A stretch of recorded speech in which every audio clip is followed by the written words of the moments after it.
Winning feels like proof. Proof that you were right. Proof that your instincts worked. Proof that your way of thinking is superior. And that's exactly why it's dangerous. Here's the uncomfortable truth. Winning doesn't teach you what worked. It teaches you what to stop questioning. Failure forces analysis. Winning shuts it down. Let me explain. When you lose, your brain becomes curious. You replay decisions. You examine mistakes. You look for what you missed. When you win, your brain does the opposite. It locks the file. It says, "Good call." Do that again. No need to rethink this. And that's where the damage begins, because a win doesn't arrive alone. It arrives wrapped in noise, luck, timing, market conditions, other people's mistakes, random alignment. But your brain doesn't separate those. It compresses everything into one conclusion. I was right. That conclusion becomes identity. Now watch how this plays out. You make a decision. It works. Money comes in. Status rises. People praise you. You don't hear warnings. You hear validation. Your confidence increases, not just in the decision but in yourself. You start trusting your judgment more broadly. Not just here, everywhere. And that's the trap. Because the next decision never happens under the same conditions. Different environment, different incentives, different risks, but you reuse the same confidence. You reuse the same mental shortcut. Because adjusting would mean admitting the first win wasn't pure skill. So instead of adapting, you repeat. And repetition without reassessment is how winners get destroyed. Not at the peak, but right after it. Now look at money. Why do people who win early lose everything later? Because early success creates false certainty.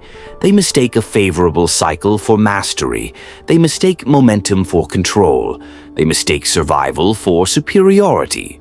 So they scale up, they increase risk, they loosen discipline, they stop cutting losses quickly because it worked last time until the environment changes. And when it changes, the losses aren't small, they're catastrophic. Because confidence grew faster than control. Now take this into careers.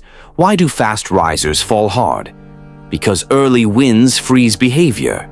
They stop listening. They stop scanning for weak signals. They stop adjusting tone. They believe their instincts are enough. Meanwhile, the room evolves. Politics shift. Expectations change. Power rearranges itself quietly.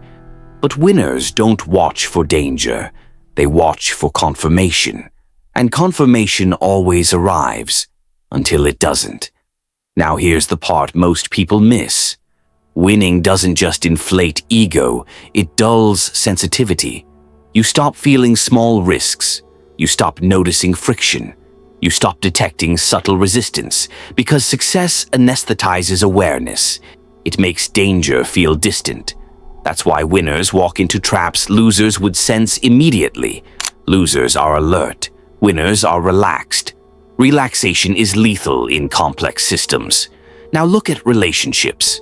Why do people ruin good relationships after they win someone? Because security replaces attention. They assume loyalty is permanent. Effort becomes optional. Presence becomes inconsistent. They stop listening closely. They stop adjusting behavior. Not because they don't care, but because winning makes them careless. Complacency does more damage than betrayal. Now listen carefully to this. Winning doesn't reveal character, it tests discipline. Anyone can be thoughtful while losing. Very few can stay sharp while winning. Because winning whispers dangerous lies. You figured it out. You're different. You can relax now. That whisper feels comforting. It's also poison. Strong people understand this rule. Every win contains distortion. If you don't actively separate skill from luck, signal from noise, control from coincidence, you inherit confidence you didn't earn. And inherited confidence always demands payment later. Now turn the lens inward. Which wins are you still riding mentally? Which successes made you stop updating your thinking? Where are you repeating an old strategy in a new environment? Where are you assuming mastery when conditions have changed? Here's the shift. Powerful people treat wins like suspect evidence.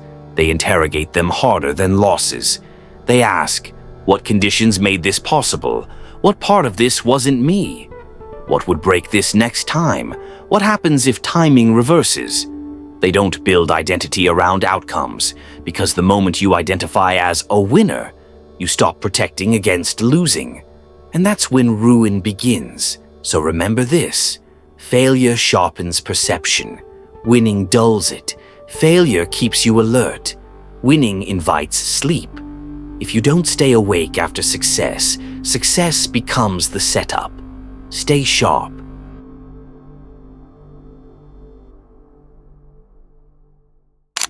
Thanks for spending time with us. If this sparked a new way of thinking, hit like and subscribe to keep the ideas flowing. And don't forget, check the description for the links to the original books and resources we used today. We'll see you in the next one.